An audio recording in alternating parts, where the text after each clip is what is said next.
All right. Here we are at the U. It's a Tuesday night. I'm joined here with everybody's boy, Colin Gall, and the homie Quan, Tyler Bacon. Cheers. Yeah, Colin. Are we doing a jingle here or what? We're not doing a jingle yet. Okay. Not yet, Stuart. Then cheers, everybody. Cheers. It's fun to finally get on the mic and drink. Yeah, that's what friendship sounds like. I'm sipping on some Henny. Quite the assortment of cocktails we have here tonight. Yeah, we got some Henny. We got some wine. What wine is that? It's a red blend. Vineyard is educated guess. Pretty good so far. That's fun. Bacon, what you got going on? Gin on the rocks. It was a rough day. Hell yeah. Rough day at the office. When you put up 150 and still lose, that's a rough day at the office. I told you just gotta let Pebbles win. Well, luckily, we're just a couple of best friends hanging out. Best friends hanging out. Best friends hanging out. Oh, yeah. So that was the jingle. That's what a jingle sounds like. So good. Yeah. Would you like to start us off, Colin? Sure. Sorry. Well, shocking news out of the league, okay? Raiders, great game last night. They beat the lowly Broncos, so, pat yourself on the back for that one. Unfortunately, darling of Hard Knocks, Jonathan Abram, is going to have surgery on his torn rotator cuff and labrum. Is expected to miss the rest of the season. That's so gnarly. I wonder if that happened before he ruined Garyon Conley. Is that guy alive still? Saw a tweet from him thanking everyone for the thoughts and prayers. He had the high five emojis there. I'm not sure what that's about. But anyway, he is alive, yeah. Yeah, oh, that's good. That's good. Oh, sure, so we're just going to kick it over to me when it's time to pay the bills and do the overhead. Tonight's broadcast is brought to you by Tanqueray Gin. Made from the world's finest Buckeye botanicals, this London dry gin, nothing goes down faster on a hot New Orleans day. Tanqueray Gin pairs nicely with nothing complements Chinese food and football better than Tanqueray Gin. Oh, hell yeah. I might get cut from that one. Colin and I are sitting here, we're busting up laughing, trying to keep quiet too while you're doing your spiel. And I just realized that you are purposefully messing up gin with gin for a player pun. Saints wide receiver number 2, man. He's going to get the ball. And Stu, you'll fucking love this. I don't know if you can hear this, but Bacon has chopsticks that he's playing with over here. Lucky chopsticks, man. That's where the panda came in. That's clever. I said Chinese food. Oh, yeah. Panda. I for sure was confused. Not a lot of gin drinkers in this room, are there? Dude, I love that. Gin drinkers. That's a completely clever sponsorship, and I'm proud of you for coming up with that. I couldn't stay in character the whole time. It's hard when you have two shit-eating grins on the opposite side of the table. Definitely am wearing horse blinders next time I do that. I'm going to get you your own private setup. Do it in your room, submit your clip, and right. I'll have Don edit it in. Don's the editor of this podcast. Kick it off to Don. Yeah. She finds the sponsors. Don's the main man. Actually, potentially a woman. We don't know yet. Anyways. Week 1 is in the books. And I just want to say I had a phenomenal time on Sunday. I was all alone. The boys, I sent the Horn of Condor. I thought that was funny as fuck. I'm a little bit bummed that I didn't get any credit on Stu's podcast for that comment. I did like how he was asking if you were truly alone or not. I know. I tried to not really show the fact that I was alone because more than just I don't when I start drinking I don't just send snaps to you guys. These aren't exclusive snaps, right? So I'm sending it to all. Wounded. I'm sending it to the fam. I'm sending it to coworkers. Like, look at me and my 4 TVs, but only 3 of them have games on. It's fun to send those kind of snaps out there and see what comes back. Yeah. Because I feel like people are down to send back a drinking snap, especially on Sundays. Especially on Sundays. How many times do you think you convince them to start drinking on a Hmm. Sunday with the snap like that? Like you get it back and you know it was their first one of the day. David Jimenez and co. are already drinking. They are my drunk friends. You know you're gonna get a response from that. Yeah, I know that I'm going to get a cheers. It's like a guaranteed I'm drinking with them in spirit snap. You're a pretty creative drinker. Oh. Right? You create a lot of drinking traditions. Traditions that we may not have actually seen carried over into the new year. Oh at my this point. God. I think it's kind of crazy that not only are we sponsored by gin, but there was a shot that wasn't taken of a certain trophy. Oh. It may be just a coincidence. You know, if we submit some video footage to Don, I'm sure we could get that on this podcast on YouTube at some point. I don't know, if our production crew is ready to handle that. Yeah. Maybe put it on the back burner for a future show. Future show, yeah. Write it down. I like Write that. it on the list. Yeah, guys, Bacon has a scratch pad here that's right down all his notes like he's a scribe from like the Dark 9, Ages. 10, 19. All right.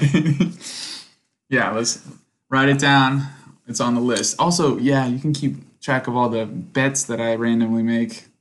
Yeah, that is You're a gonna podcast. take a Yeah. commission on your winnings. Somebody, yeah, we gotta. Some of them could be losings. Well, those are net. We could outsource this too to some of our listeners. Get some content from Call somebody into else.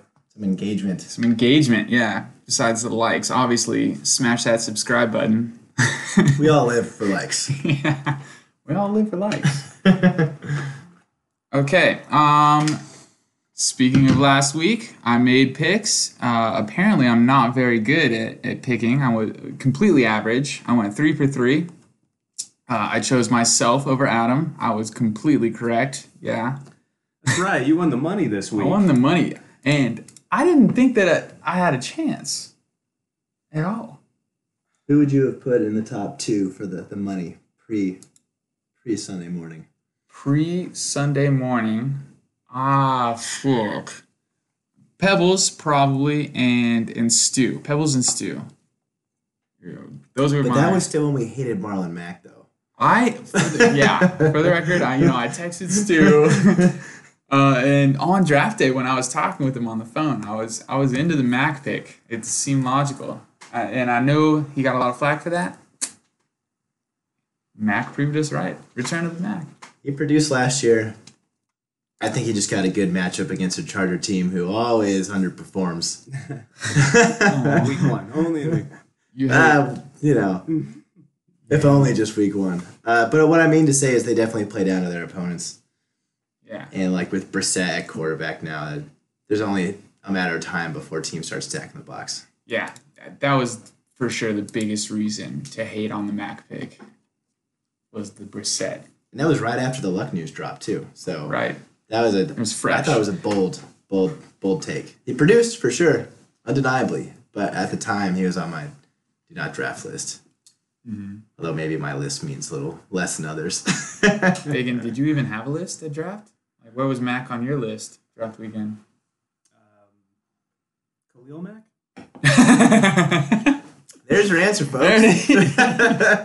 Hell yeah. Somehow the Sacco front runner puts up 150 in the East Wing. Oh, God. Not the trifecta. Anything interesting out of this matchup? Aaron Jones. Oh, man. You hate to see that. I hope that he comes through for you.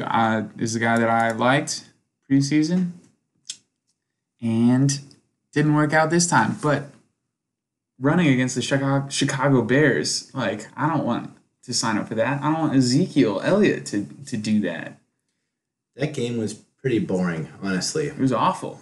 Yeah, both offenses struggled. You put up 3 points in a game for the Bears. 13 for the Packers seems very low too. Yeah. You know what Adam did wrong? He didn't write in the group me, this isn't the shootout that I was hoping for. See?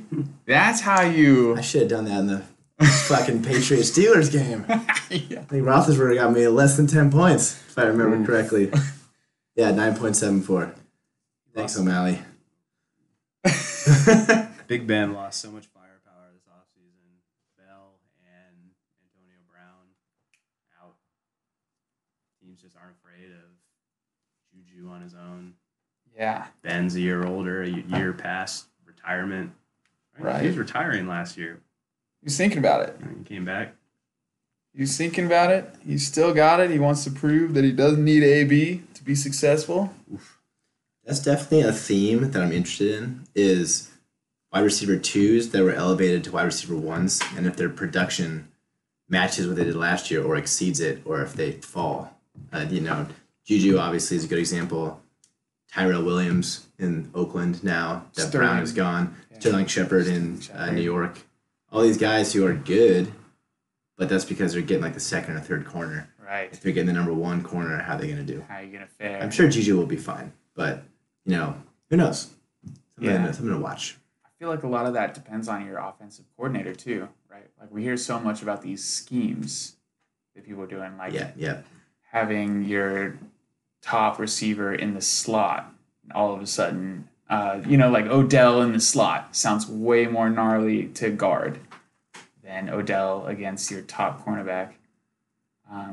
It's interesting when an offensive coordinator can just fuck a player, right? Like John Ross. That guy had a great week, right? Marvin Lewis is his head coach. Doesn't do dick for like 2 years, 3 years. Yeah, he was a very high draft pick. Very high. He never did it. Never lived up to that potential. Didn't he break the 40 record? Yeah, he's fucking fast. Burners. He's tiny. He probably just got jammed on the line a bunch, and the coaches couldn't figure out how to get the ball to him. Right? If I'm a coach, motion. Boom. Problem solved. You should win the Super Bowl. Let's get the fastest guy on the field moving. Boom. He had a great week because of the targets. Fantasy football is about targets. Crowder had something like 17. Ridiculous. I think Stu said that earlier. Crowder had 17 targets. You follow the targets, okay? Volume. Opportunity is about fantasy. Fantasy is about opportunity. You know who had a lot of targets? Hockencock. Golly, I need to eat crow. Hawkinson was a beast. Week 1. I hope that Brad is just the tight end whisperer. But yeah, never have I been more wrong about an unknown player. That's the unanimously the top waiver wire pickup in fantasy football, I think. Because so little information was out there on this guy before draft weekend, especially with our early draft. Yeah, I recognized his name once he was drafted, but someone who I had learned about and then forgot about. And one of the thousands of articles I read was rookie showcase, and obviously it had Kyler and David Montgomery, Josh Jacobs, those guys, Metcalf.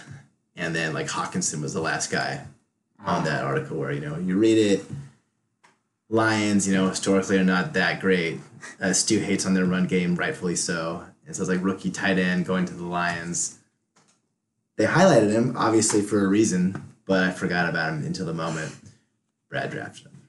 Well, because it was also 5 rounds too early. I mean, yes, he could have... He definitely could have waited. But hey. Definitely could have waited. Actually, that's a fun game to play. Who could Brad have drafted otherwise?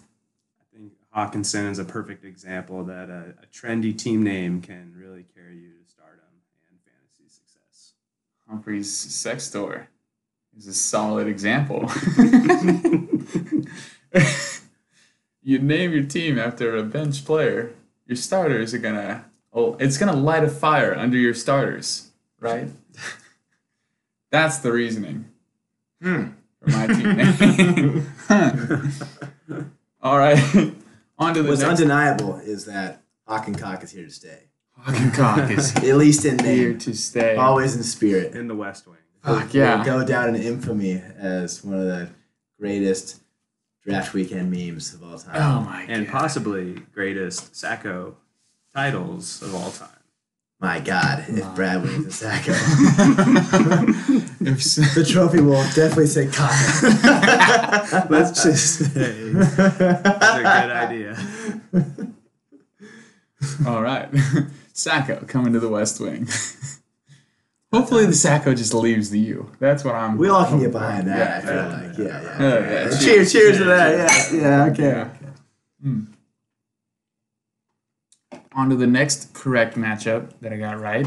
Locked, Cocked, and Loaded versus Tyler Barely Newer. Now changed to Justin Barely Newer. I love this like secondary punny name because Justin Tucker, obviously Tucker doesn't fit in the character limit because that's why you didn't choose Tucker. Oh, well, I just thought Justin made just as much sense as Kyler, barely newer. Stu needs a new team name.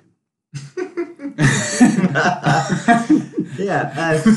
It's like a frisbee touchdown trademark situation again. Like somebody has an idea, and then boom, somebody else comes and steals it away. Stu, it's unanimous. You have to change your team name. Pretty interesting that Stu has evolved in another trademark controversy. Like he has some history in the matter. I think there's some money there. You know, looking at this matchup, a few things catch my eye. One, no surprise that Wentz went off. You know, Wentz was a revelation when he got into the league. Obviously, I picked him up and he was phenomenal. Injured, taking a step back. Foles gets the spotlight. Foles, who I'm not convinced is actually that good. But now Wentz is back to Wentz. You know, he's someone that I knew was going to have success this year, and it's not surprising to me that he put up 27. Love to see that. Though it's a little interesting that a lot of that success came from Deshaun Jackson. Deshaun wearing a splint on his finger and has never felt that feeling before. Did you guys see that commentary pregame? I saw that he was questionable leading up to it. Yeah, he's got a broken finger, and they put a splint on his finger, and he told reporters that he had never experienced that feeling before, which is kind of shocking to me. I feel like as a receiver, you probably have broken fingers, like diving or whatever, the ball just hitting you awkwardly. He is one for the drama. Yeah, he's a little diva. Yeah. Deshaun Diva Jackson. That's what they call him in the locker room. Definitely. And I know locker rooms. Beyond that, yeah, he's still fast. You know, he can still catch that deep ball. And actually, he seems to care. When he was on the Bucks, questionable if he cared or not. I remember him being on Hard Knocks. And he's like poolside, and they're like interviewing him. And he's like, "I love this situation." He got out of there pretty fast. Yeah. He's been lighting up Washington his whole career. Didn't he have that one monster Michael Vick game on Monday Night Football against Washington too? Got like the opening 75-yard touchdown bomb. That sounds like vintage Deshaun Jackson, if I've ever heard it. So, you are here as our historian. So, Fuck. I was probably 12 at the time. This is such bullshit, man. I lost that Peebly.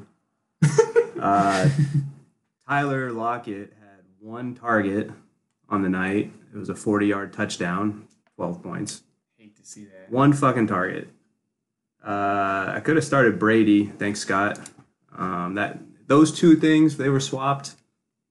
It's a different matchup. Different outcome. You know, Look at that. I got A+ matchup. Grading. Oh, yeah. A+. What the fuck, Pebs? You hate to get an A+ and lose. You know, not to skip ahead, but you know what I got? An F. I didn't even know they gave those out. Lef. They do. I was going to guess INJ. Ouch. Oh, dude, Bacon. In last week's podcast, I was talking shit on your team because there's so many like question marks, right? And I thought that Jared Goff would be your anchor.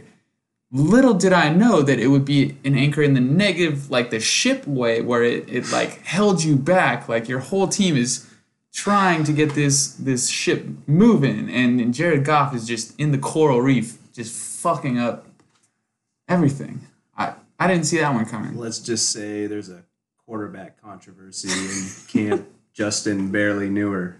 I feel like you gotta switch that to Tucker. If the characters are there, Tucker. Yeah, Tucker. It's 6-6. What the hell?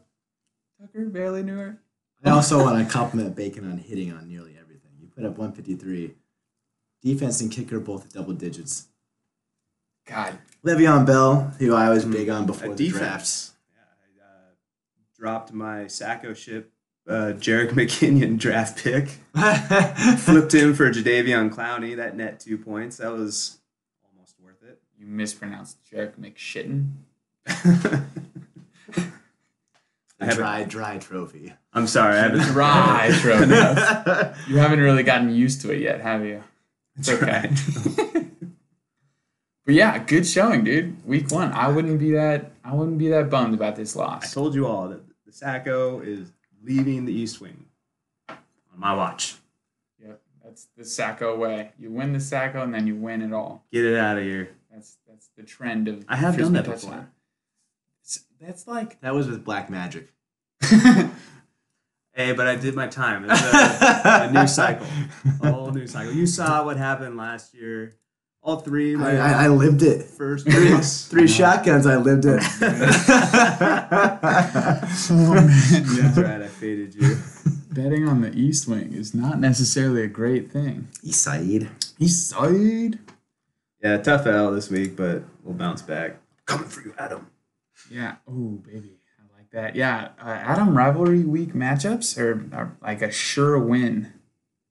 I don't know what it is. I'll miss the playoffs, but I'll go 2-0 against Adam, and he'll be like in contention somehow. I love my rivalry with him. You know, Adam and I share a league record of how many consecutive losses you can have. At 6. That's a fun fact. That's a fun fact. Hashtag fun And I fact. eventually shared that when it happened. Oh man. Hashtag fun fact. I can't believe I'm not part of that record. I think there are a lot of other eligible bachelors. Honorable mentions. O'Malley. Oh yeah, you can't win the Sacco twice without going on Doing a something huge right. streak. Yeah. Man, that's so fun. I didn't realize we were gonna get some fun facts on this episode. I like this collaboration. Sometimes you can't help it. Sometimes you can't help it. On to the next matchup. I called this one wrong. I bet against the U, and I feel pretty terrible about it. Though my prediction was that Jaime Maybe and Hockencock would be the lowest scoring matchup of the week, and I stand by that. If Colin doesn't have the worst luck in league history for injuries in a single day, I think that this matchup is still the worst in the league. Jaime Maybe dropped the ball. Hawkinson carried the cock to victory, carried the load, so to speak. The Cargas. The Cargas were strong. What do you guys think about this matchup? What jumped out to me about Jaime Maybe is David Johnson put up 22. Okay, I think he was someone who people were iffy on going into the draft. Yeah, definitely. You get the 5 pick in the draft, and you're like, what the fuck do I do? Fuck my life. I think that, validates that pick. And I think David Johnson is going to have a good year. The up-tempo offense, Cardinals are going to be behind. So he's going to catch a lot of screens and just the amount of plays, right? Back to opportunity. More opportunity, more points. So A lot of opportunity. kudos on that pick, Sean. To quote Coach Bacon, I just want to get my stars on the field. And that's what David Johnson is for the Arizona Cardinals. They're gonna feed him the ball, and that's exciting. Exciting for O'Malley. T.Y. Hilton jumped off the page to me. I kind of expected a slow start out of him with the quarterback situation, but man, that guy, he's just a nightmare in open space. Turns any missed tackle into big chunks and got 25 points carrying Hockencock. Dude, I completely agree. This is a pick from Brad that I loved. On draft day, I loved his T.Y. Hilton pick. It was kind of a random lottery, right? Like the Andrew Luck news dropped, Jacoby Brissett, a lot of question marks. T.Y. Hilton, he is an elite receiver. Fifth round. Fuck. Fifth round pick. Yeah. And like, would he have been earlier with Luck? Probably, right? Most certainly. Most certainly. I was curious to see how far it would fall. I was definitely going to fall on that sword if it had gotten back to me in the fifth. 100%, I was taking T.Y. Hilton. Brad got him before me. Or, I don't know how the draft was working, but I was taking him. And I think, like, many people were looking at him. And I'm happy to see that it's panned out in week one. Yeah, Brad's got to feel pretty good, especially with Mike Evans putting up a dud, having the flu. Stu mentioned it a little bit earlier, but you love to have, your other receivers really pick you up. If you got Mike Evans, who is your first round or second round pick, and he puts that up. Yeah. To get a dub when one of your 10 slots puts up -4 points, you're pretty stoked on life. Bummer for O'Malley's. Jacksonville D. Brad thinks they're going to have a good year. I think they're going to give up without a quarterback at the helm. So we'll see. But let's just say they've only cost his team points at this point. We should probably give it just a PSA to everyone else that you don't want to start a defense against Patrick Mahomes. PSA. Newsflash. That's breaking. Yeah. Hot take. From here on out. That is a hot take. Yeah. Even if League they're announcement. potentially a good defense. Potentially. On to the next one. Kyler, barely newer, over Scott's super team. Got this one right. Though I did not expect it to be on the back of Lamar Jackson.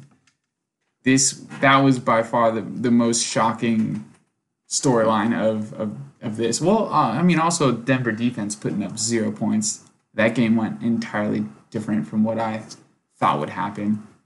What are you thinking, Bacon? Lamar Jackson's a guy that I think Colin and I both had on our radar. The Ravens look primed for a big offensive outburst this year. They added Mark Ingram. Harbaugh has probably traded notes with his brother, knows how to handle a mobile quarterback. I saw them find themselves in a lot of third and shorts last year. And Lamar would botch it with like a fumble or a sack all the time. But, a year of film study, a year of coaching, seemed like he was ready for a breakout year to me. I was hoping for him late in the draft. You bet he went around 8 picks before I was going to take him. No, I'm not surprised at his success, although I am surprised at how it came, because last year I picked him up later in the season, and he was putting up like consecutive 20-plus point games every week because of his legs. It was like he is like questionable as a thrower, but he can get some yards on the ground. And I remember having Russell Wilson way back when in that year where he ran for like over 700, and that just really boosts your quarterback. And so, I wanted Lamar bad, but I didn't expect him to throw all the touchdowns he did. Miami definitely seems like they suck, so I don't think they're going to get 35 points every week. But it's surprising that Lamar Jackson ran 3 times. 3 times, and he still put up 35 points. That's fucking crazy. That is pretty crazy. So, good picks, too. Weird to do him and Kyler back-to-back in the draft. But, You got the W, 145. That's a good week. So I'm looking at it right now. Who do you think he drafted first? Kyler or Lamar? Kyler. I remember. Barely dropped. I remember because it stung. When Jackson was taken. It stung. Yeah. Yeah, you're both right. You guys' memory is way better than mine. He was my next pick, and I hate that I didn't take him with the pick previous. That was Adrian Peterson. Who's now relevant. He's back. Yeah, that is a silver lining to this whole Tevin Coleman situation. Yeah, but I'm sure we'll get there later. You got some good karma coming your way. Joe Mixon got hurt. You hate to see that. Scott's super team. I mean, Scott, I love that nickname, by the way. Or that team name, I should say. Completely original. No one had any help to do with it. You're definitely on time with it. I fucking predicted that. That was one of my top 3 predictions on my podcast. I was trying to be sarcastic. I know, totally. I think everybody got the sarcasm. Scott, sorry, you have to change because I've got a trademark on these alliteration Yahoo names. I guess they might. Scott will never hear this podcast. I know. Oh, that's so sad. Scott, be a part of this league. Damn it. Carried by Sammy Watkins. Your third wide receiver made you somewhat relevant in this matchup. The Hill injury, man. I was pretty high on Watkins going into the draft. He was someone that I was very happy to acquire if he fell to me the right round. But that's so fun. That's so fun. I love this because Watkins was not even remotely someone that I wanted ever. I thought he was done. I thought he was out of shape. He's one of those boomer bust guys that mostly busts. You know, you get that one boom game, and then it's like that point in the season where you're like, fuck, I need a wide receiver. It's bye weeks. You know, do I start Watkins? You mortgage the farm. You do it, and then he puts up 1.7 points, and you hate yourself, right? It's Mahomes. It's Mahomes and it's Hill. Okay, Hill is the focal point of that offense, I feel like. And so Watkins is the number 2. So going to the draft, I'm thinking Chiefs are going to move the ball. They're going to be in the red zone a lot. Hill's going to get a lot of attention. Mahomes is good. Watkins is going to have the opportunity, right? He's a big body in the red zone. For sure. Is he a big body? I thought he was just a burner. No, he's a big guy. Big boy. Big boy and fast? Hulk. Look, the proof's in the pudding, right? And this was after Hill went out, and they're playing that lauded Jacksonville defense. Do you think that Jalen Ramsey covered Sammy Watkins, or if Jalen Ramsey covered is Jalen Ramsey a side or a receiver? I don't know. Receiver guy? I don't know. I feel like Ramsey plotted against Tyreek Hill. Definitely. Fucking injured him. Yeah, he was plotting against him. Yeah, it is. Made for an easy second half. Let's just say Scott's team is a little stronger with Hill on the shelf. Yeah. Also, he fucked up starting Cam Newton over Phillip Rivers. Phil has been a good fantasy quarterback for years. Forever. Do you want 18 points or more from your quarterback? You start Phillip Rivers. What are you doing? Dude, there's a lot of teams that this past week that would have loved that line. Yeah. Okay, myself included. Completely, yeah. If you want 18 points or more, start Phillip Rivers. Cam Newton, bummer. I think he doesn't have a lot to throw to. I like DJ Moore. It sucks he fumbled again. Yeah. That sucks. But I hate to see that. He's fast. He's good. All right. And sorry, Stu, but I feel like they're going to be in a lot of shootouts. We're down this year. He's going to have the opportunity to catch some balls. Hopefully fumble less than 1 a game as his current average is. Yeah. So now that I'm looking at Scott's super team again, I think that this might be the Sacco favorite, even with all of your injuries, Colin.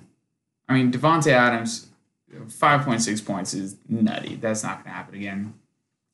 Julian Edelman, that's probably going to go down, whatever happens with the AB situation. Sammy Watkins is not going to put up 40.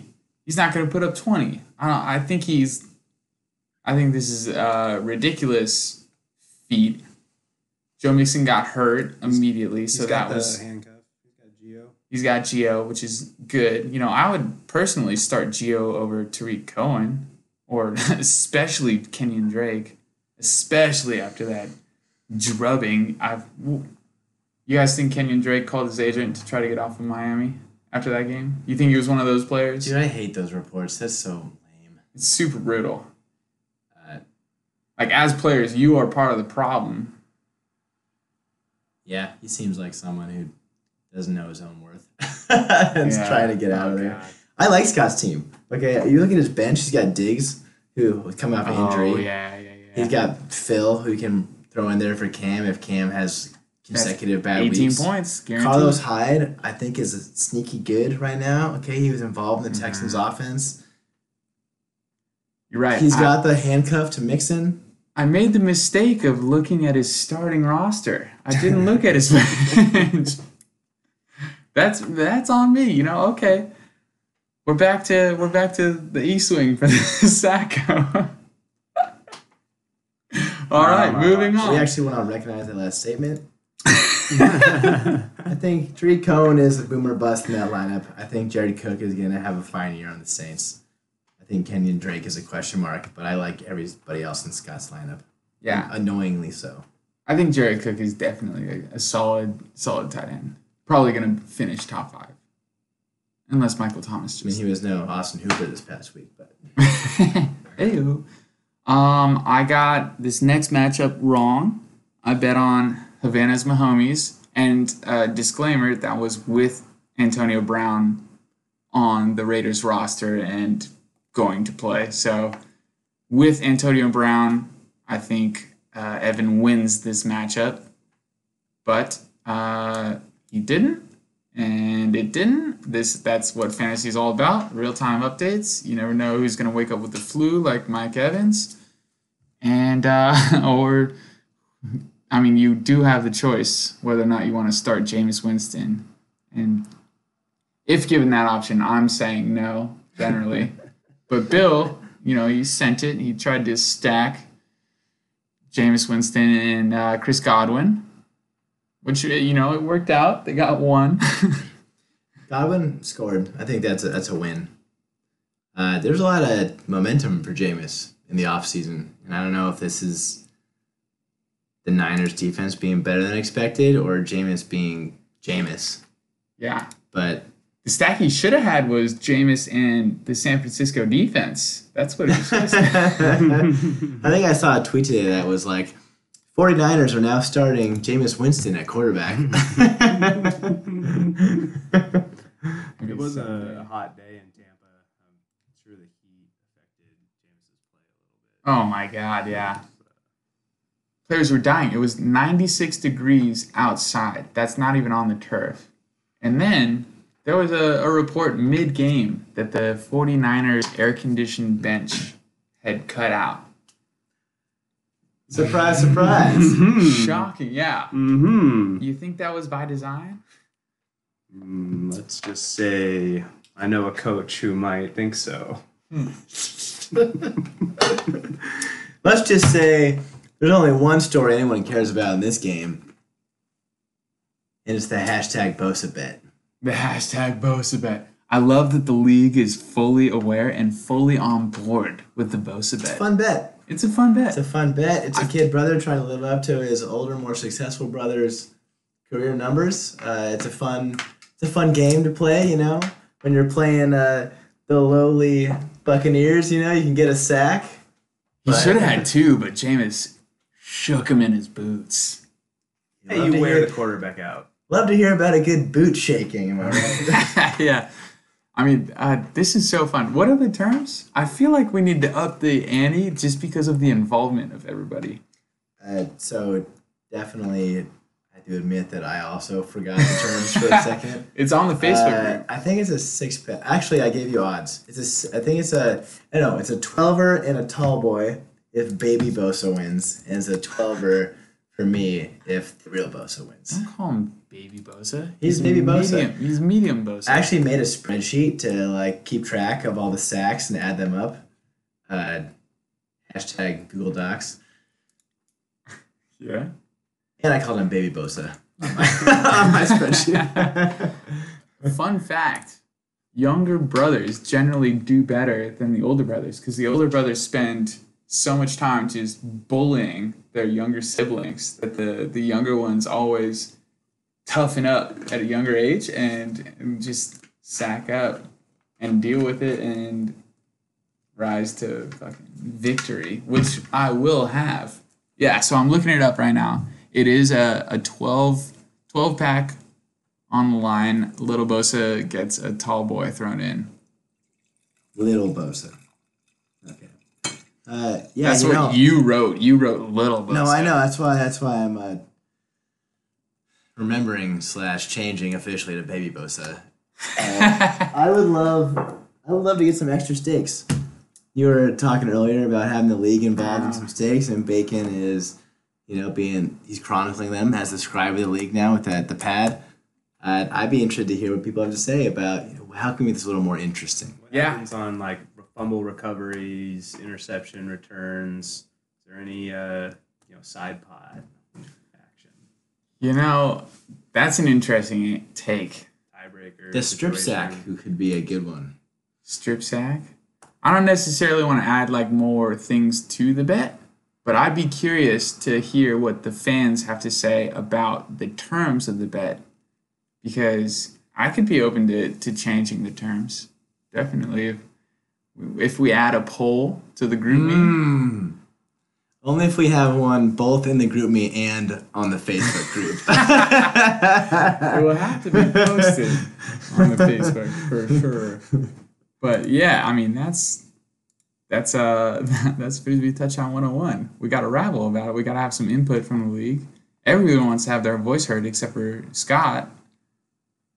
So yeah, what do you guys think? Let's get some feedback on this, because if we see an idea that we like, I think we're both in, because this is fun at this point.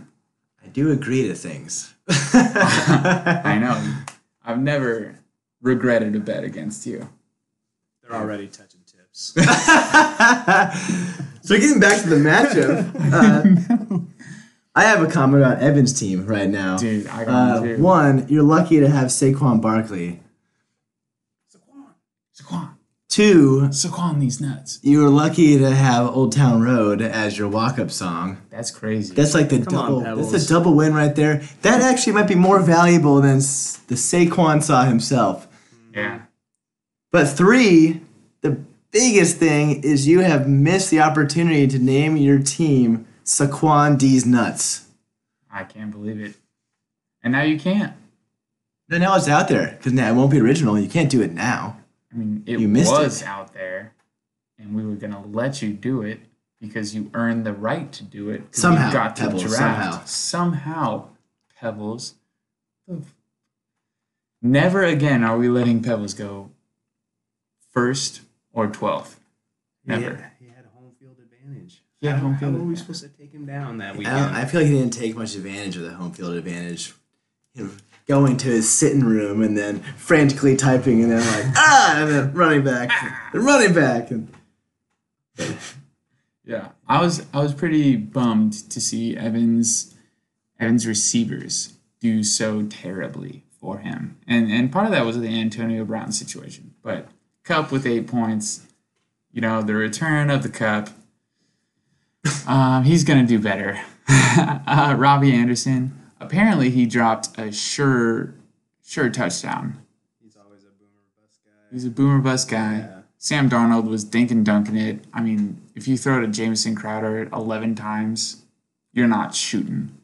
So I think that is going to change throughout the season. I feel like Darnold's not a shooter. I feel like he's a dunker. Yeah. I feel like he's just a young quarterback with very little confidence. But we thought that about Alex Smith for years on the Niners. And then he joins the Chiefs, and all of a sudden he's dropping bombs to Tyreek Hill, right? Tyreek Hill is special. True.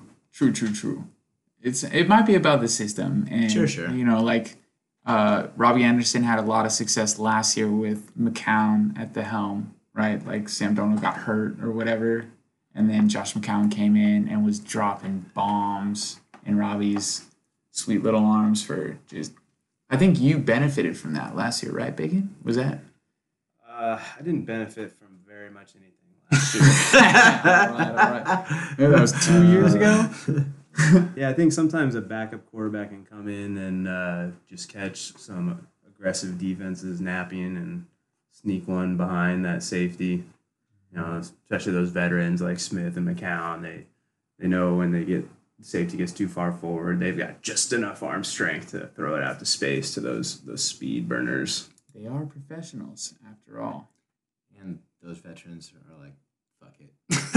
What do I have to lose? Yeah. What are they gonna do? I do want to issue a slight apology to Pebbles right now. So, Saquon Barkley taking second overall, not by Pebbles, 15.9 points. Kamara taking number one, 20.4 points. So, It's week one. I'm just saying that what the stats we have now. It's a good pick. Yeah. The Saints that's might fair. get the most first downs in the league. Kamara's gonna have the ball a lot. You know who had more points than both of those guys? Dalvin Cook. And Dude, Christian somebody McCaffrey. else who I wanted, obviously. But Max has And got him Austin and used him Eckler. against me. But we'll get into that later. Super bummer about Dante Pettis. A lot of hype around him. And I think he played 2 snaps or something crazy. Like 2 snaps. He's in the doghouse. He's for sure in the doghouse. I know in preseason, the big story was, Pettis bumped down to number 2. Pettis takes reps with the second team or whatever. Or Pettis has to play in this preseason game. Yeah. But the media eventually shaped it as it's just a coach trying to send a message. Tough but love. He's the number 1. Yeah, then you see this, you're like, oh shit. But kudos to Shanahan. He didn't give a shit. Yeah. What have you done? Don't make any receiver work. Richie James Jr. got in the game, scored a touchdown. Good for him. Right? Who the fuck is that? Dude, Jimmy G did not do well. He was looking rusty. But that's fine, right? It's week 1. That's what, it's the first reps against a real defense that's really trying hard. I don't think, people are trying in preseason, right? But it's not the same, right? There's nothing on the line in preseason. I'm not going pedal to the metal in preseason. These are the first real speed reps. And things are going to be weird, right? That's fine. Especially for, Matt Ryan, right? He threw some interceptions that were head-scratching. It was just bad. And it looked like a guy who hadn't played in a year or 8 months, whatever it's been, right? It's just stuff that you wouldn't do if you had been with it. Mid-season form, you're not going to make these mistakes. But game 1, fuck it. That happened. Bummer. It happened. We're moving on. But yeah, I think Dante Pettis fucked Kyle Shanahan's daughter or something or his sister. I don't know what this guy did, but there is something going on there. So being Niners fans, have you seen the talent in Pettis? It was fun to watch last year, definitely. It was a lot of garbage time action. I don't know how he matches up against elite coverage. It's kind of how I feel about a lot of the Niners skill players. Mm-hmm. Is it was games that didn't matter with McMuffin, at the quarterback. So it's what can you take as real and what not. I remember Goodwin having a great rapport with Jimmy G. Mm-hmm. When Jimmy G came in and played 6 games or 8 games or whatever it was. 6 now. So that I would put stock in because Jimmy G's back and Goodwin is still there. Yeah. But everyone else is what do you know? And you know Kittle. Kittle is a fucking beast. Kittle was the most clutch player I saw this weekend. It was awesome. I'm so chubbed. Nick chubbed over Kittle. If only I could have a Chubb-related nickname. That is how I live my life. But, I digress. Definitely. Curtis Samuel, receiver that I was targeting, did not do well. DJ Moore did better. I don't think any Panther really did well besides Christian McCaffrey. Luckily, Bill has both. He is the great white hope. I know, but before there have been questions about who is the great white hope. He is the great white hope. There was a replay of him being tackled, and he was coming to the floor, and he put his fist to the ground and held himself up, and you could just see the muscles in his arm just holding him and this defender up. And then he reached for the first down. It was the fucking crazy. There were all those reports about him putting on a ton of weight of muscle, right?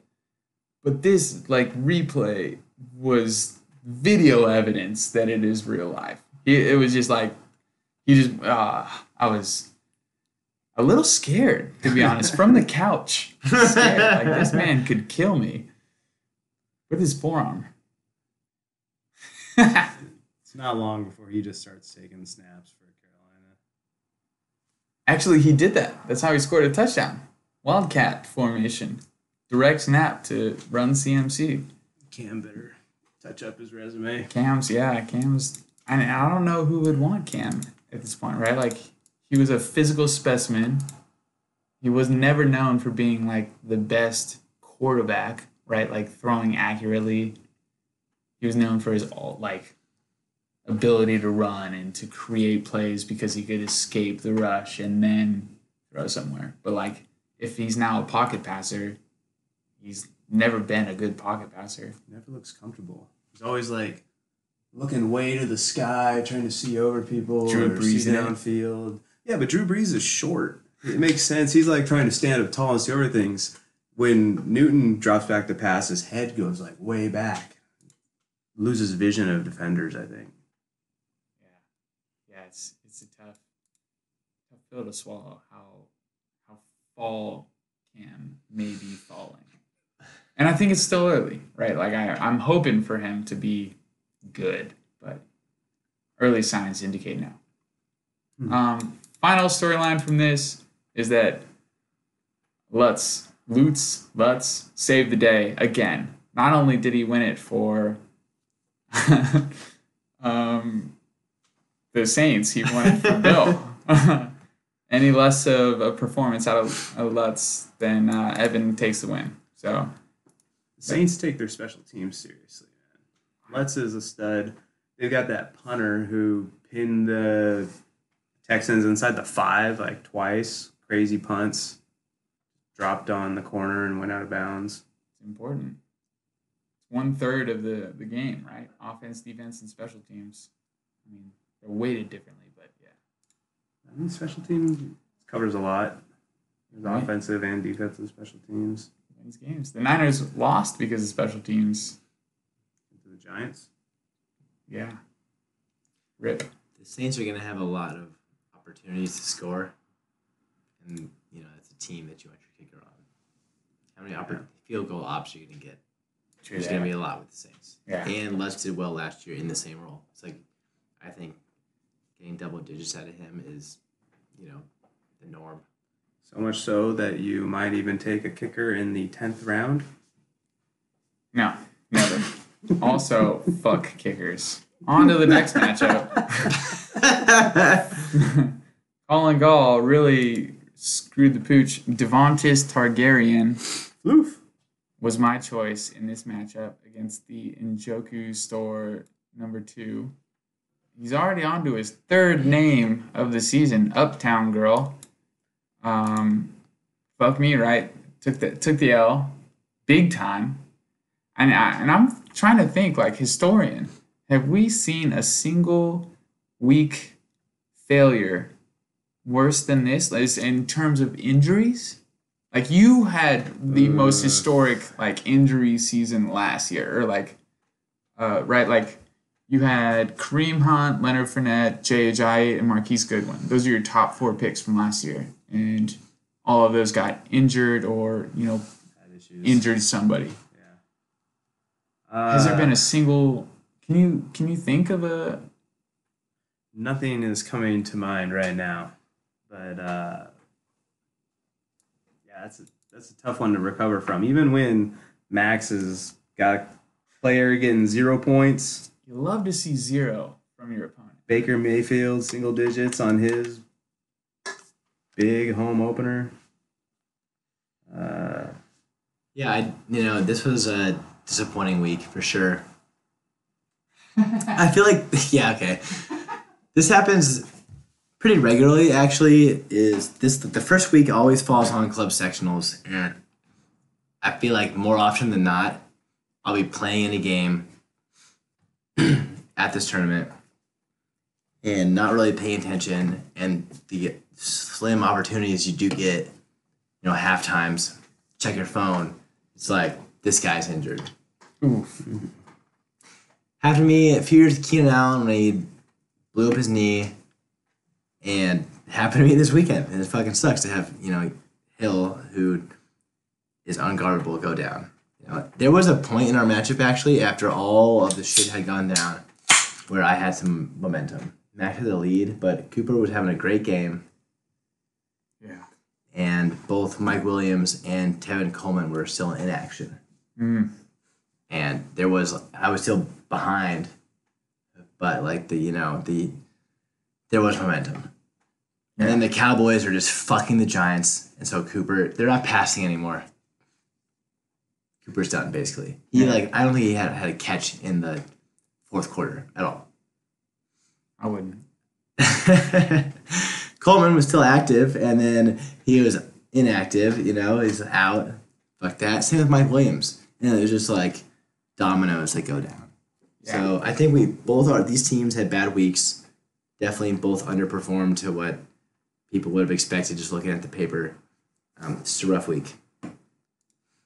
Totally. Hope Tyreek Hill makes a speedy recovery. That guy is a ton of fun to watch. Incredible athlete. I agree. Yeah, you love to check your phone and have notifications, and then to see a notification and to see that it's an injury is like the most I don't know. That's just the worst thing ever. You go from a super high to a super low, especially when you see it's one of your guys, right? Like Tyreek Hill, you're one of your top 3 draft picks. You don't want to see go down. If that happens, your fantasy season is in flux. It's hard to win a fantasy football league without one of your top 3 guys. That's just kind of like why people draft security, right? Like, if there's a question mark on a guy, I don't necessarily want to draft him in the first round. That's why some people fell, right? Like that. T.Y. Hilton, probably a 3rd or 4th round pick, but you don't want to spend that draft capital on somebody with major question marks.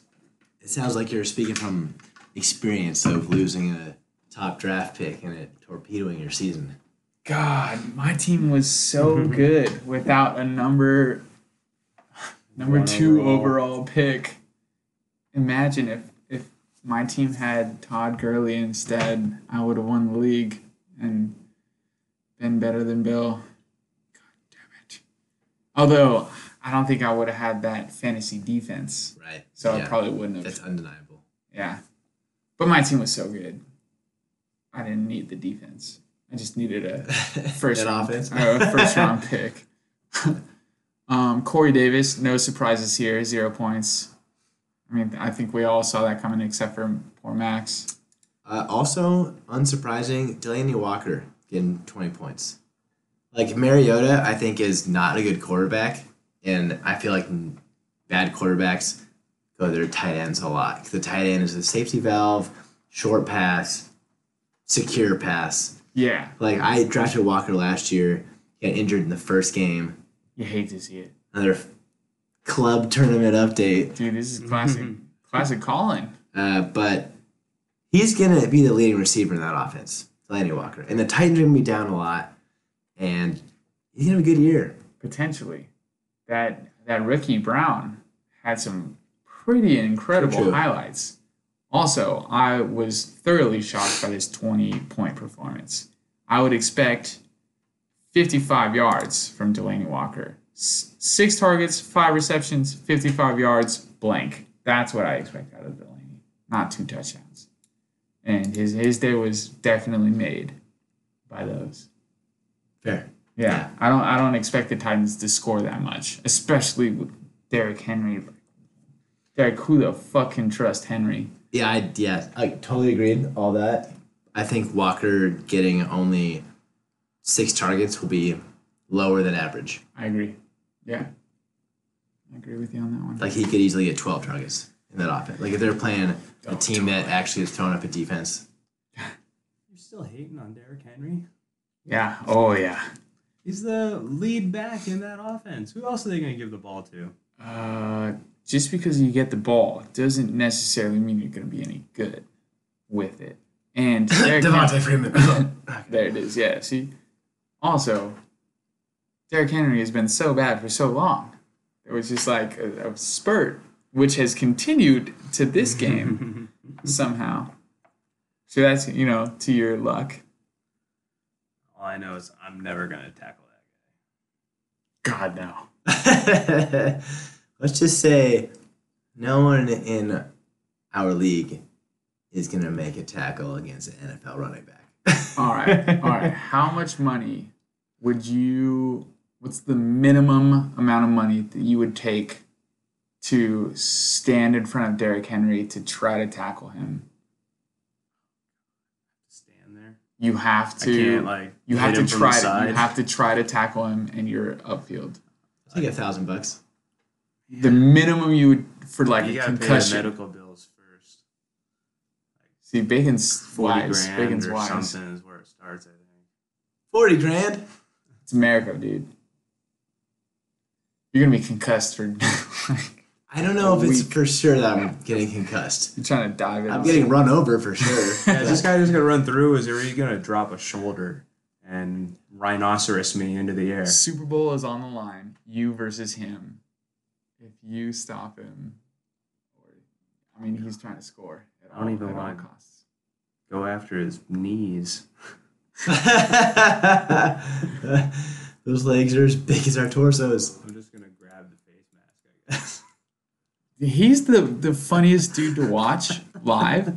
I watched his highlight on Red Zone many times. Right, they always show that bullshit. They're like, oh, super surprised. Derrick Henry is relevant somehow, and here's him running, and he looks super slow. Right, like he looks like he's running in slow motion, his long ass strides, and I'm just like, dude, I'm faster than Derrick Henry. I could do that. But then you realize that he's running away from defensive backs somehow, and it just doesn't. It's completely illogical. Doesn't make any sense. Just like his fantasy relevance doesn't make any sense to me. I like that. Thank you. You guys got anything else on this match? Colin, you have to have more on this. Devontae Freeman, biggest letdown. Yeah, I don't want to my run fantasy. through every one of my players, but the quick hits, I thought Roethlisberger would do better than he did. That sucks. I thought he did what he did. New England defense at home is for real, but I thought they would be down and he would throw a touchdown pass or two. One would hope. Yeah. The injuries, they suck. You get 3 injuries in 1 week, you're not going to win. That's fucking difficult. Especially early. The rest of my team did so-so. Amari Cooper had the game I expected. That's a bright spot. Mm-hmm. You got a kicker that scored points, so that's 8. I'll take 8. Honestly, I'm shooting for double digits on all my positions. So whenever I don't reach that, I am dissatisfied. But yes, 8 is for sure better than 0. You are 30%. Max wins. Actually, I do have a comment. Max couldn't join us at the draft. He has a baby on the way. Yeah, Max. And, we all love you so much that I felt that week 1 of the fantasy season, let's just give you an easy win. Maybe somehow you can back your way into the money so you're not spending $100 more than you can afford. So gracious. And, next week I will score triple digits. Yeah. The U provides. The U provides. That's Classic, right. classic case of the U provides. You love to hear it. So that is a long-winded recap of my 3-3 weekend on week 1 picks. I think that there were a lot of highs, a lot of lows. I mean, I don't think it, I know it. There were a lot of highs, Some a lot lows. of lows. Some lows. A lot of highs for some people and a lot of lows for other. Hopefully, you don't fully tilt. It's week 1. Things will change. Rust is a thing for some of these players. Like a lot of these starters, this is the first game action that they've gotten in months, right? Like, don't go out there and just freak out just because your team did poorly this time around, right? Like, there's still plenty of season left, right? Like, this is game 1. That's right. Lots of time left for everyone. Yeah, for everyone. Yeah, and fuck, what was I gonna say? I know what I was gonna say. Yeah, so getting into our second sponsor, the original Couple of Best Friends Hanging Out podcast, sponsored in part by Bang Energy Drink. Now with more creatine and coenzyme Q10, or COQ10 for short. Now with roughly the same amount of energy as 27 cups of coffee, without the gut-destroying bowel movements afterwards, Bang is a great energy drink for any event, especially if you plan to chop some wood with the skill saw or shotgun 3 beers within 20 minutes. Bang. Drink this, and fuck it, you can do anything. You'll love to hear that. Bang. Let's just say I'm going to need 2 of those if I'm going to make it to work on time. Yeah. We have kept Bacon up past his bedtime. And Don's going to have a late night. Oh no, Cullen has run out of wine. I'm on my second beer. We get a quick drink refill. Yeah. This next segment, I thought it'd be fun to discuss players at each position, top 5 players from each position, and then also the top 5 players that were drafted in each position and see how they kind of overlap. So we'll just hop right into quarterbacks because those are obviously fun. So the top 5 quarterbacks from week 1. Stu loves this. Lamar Jackson was number 1 overall. It's a good pick. It's a good pick. You love to see that. If your second quarterback that you drafted is the number 1 quarterback on week 1, you're fucking stoked. This pick is going to be one of those we review at the beginning of next season and be like, here to steal the draft. Like, this is exactly what that's going to be. Yeah. For anybody streaming quarterbacks, pick the quarterback playing the Miami Dolphins. That's the secret to victory right now. Is that sustainable? I don't know. 35 points, not sustainable. 35 points? Not. Double, higher up to like mid-20s. I think that's very reasonable. Do you remember last year, week 1, Patrick Mahomes? Did we think it was sustainable? Different type of quarterback. I think Colin's right. Jackson's going to get around 20 points a game consistently, which is really nice. Mahomes is more dynamic as a thrower. I mean, he has that big play capability. Less so without Tyreek Hill, but always a threat to score. Patrick Mahomes is Lamar Jackson. Not more conservative of a player. He did this with 20 throws, guys. 20. That's it. The Dolphins are bad, but Jackson is here to stay, for sure. Yeah. I think there might be something to this kid.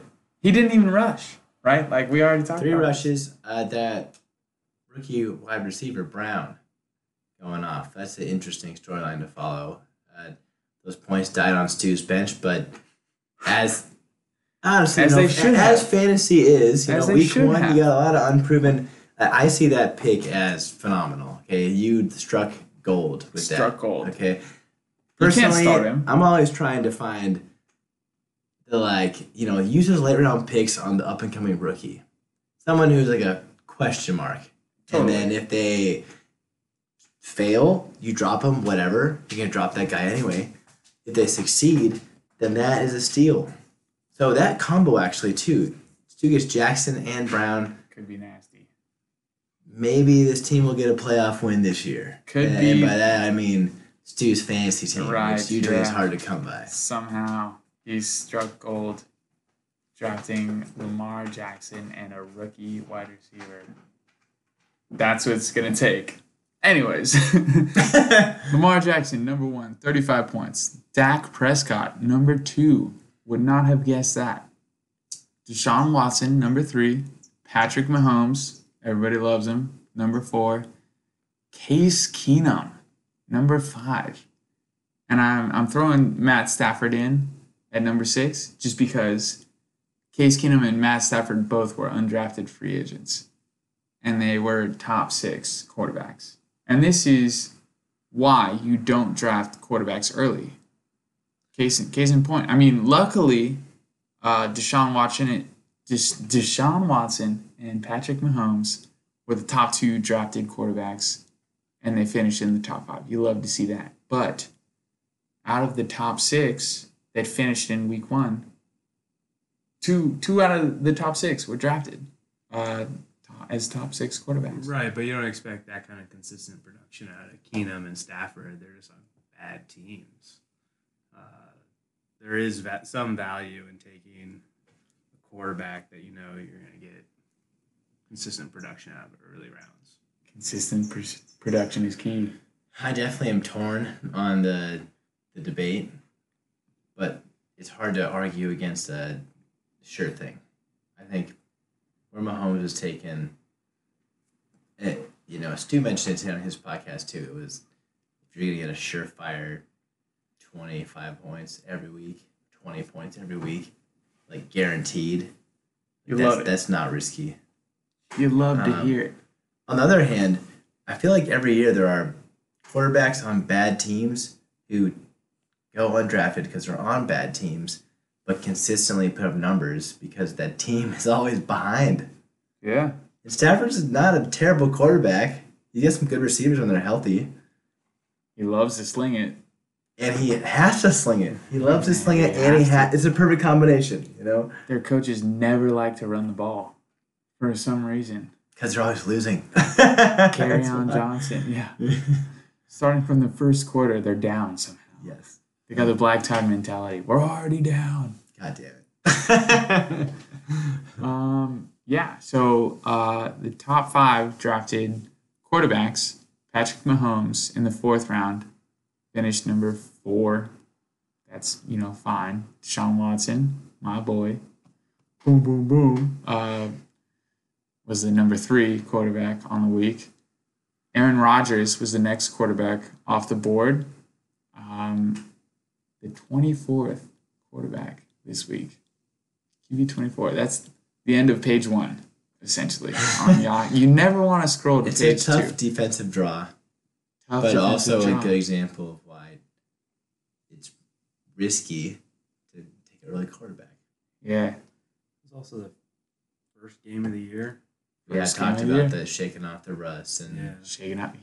He hasn't played. Like all the new players, all the rookies, new people new to the team.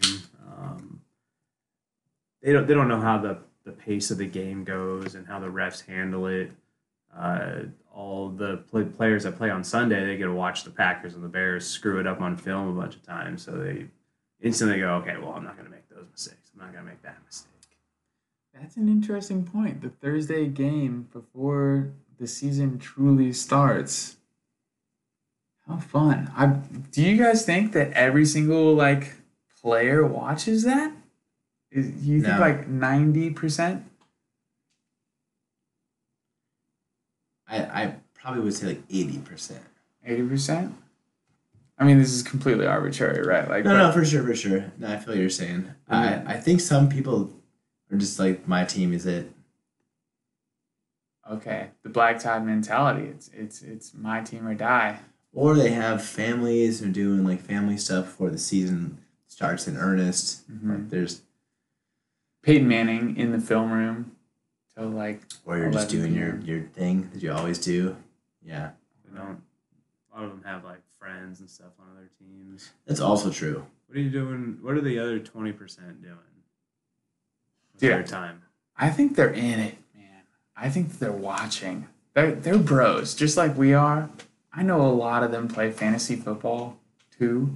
Yeah. You know, I think that they're in it. I think, just like what Bacon said, I think, I never thought about learning lessons from that first game, but it really is the priming of the league, that first game.